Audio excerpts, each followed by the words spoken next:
করা হয় এসব গুড়, আর প্রতি কেজি বিক্রি করা হয় 600 থেকে 700 টাকায়। গুণ, মান ও স্বাদে অতুলনীয় হওয়ায় ফরিদপুরের খেজুর গুড় ও পাটালির খ্যাতি দেশ জুড়ে। তাই তো সকাল থেকেই গুড় কিনতে ভিড় করেন স্থানীয় সহ বিভিন্ন এলাকার ক্রেতারা। জেলার চাহিদা মিটিয়ে এসব গুড় যায় দেশের বিভিন্ন স্থানে, তবে উৎপাদন কম হওয়ায় ক্রেতাদের চাহিদা মতো গুড় দিতে পারেন না গাছিরা।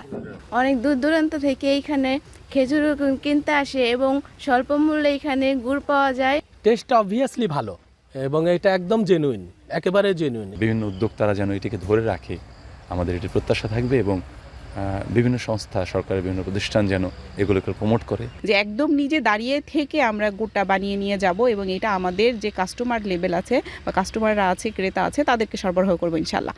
গত কয়েক বছরে গুড়ের ঐতিহ্য ধরে রাখতে নানা উদ্যোগ নিয়েছেন তরুণ উদ্যোক্তারা, তবে এক্ষেত্রে নানা সমস্যার মুখোমুখি হচ্ছেন তারা।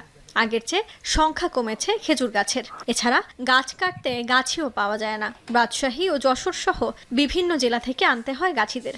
600 গাছ আমি নিজে আবাদের আওতায় নিয়ে এসেছি আমার 7 জন গাছি দিয়ে। তো আমার আলহামদুলিল্লাহ ভালো প্রোডাকশন হবে।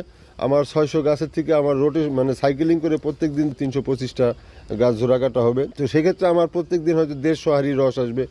সম্প্রতি কৃষি অফিসের পক্ষ থেকে লাগানো হচ্ছে খেজুর গাছ। এছাড়া গুড় তৈরির সময় উদ্যোক্তারা যাতে কোনো কেমিক্যাল ব্যবহার না করেন সেজন্য দেওয়া হচ্ছে সব ধরনের পরামর্শ। আমাদের 34টি ব্লকে 10,000 খেজুর গাছ রোপণ করা হয়েছে এবং তাল গাছ রোপণ করা হয়েছে 100টি করে। তো আমরা আশাবাদী ফরিদপুর সদরের এবং ফরিদপুর জেলার যে খেজুরের ঐতিহ্য রয়েছে, খেজুর গুড়ের, সেই খেজুরের গুড়ের ঐতিহ্য বহমান থাকবে এবং এখান থেকে আমাদের স্থানীয় যে উদ্যোক্তারা আছে তারা অনেক লাভবান হবে।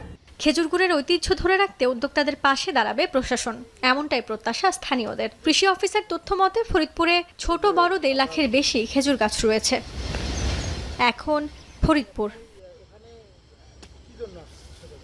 শিয়া বাটার ও ভিটামিন ই সমৃদ্ধ lily glam beauty soap. Lily, always beautiful.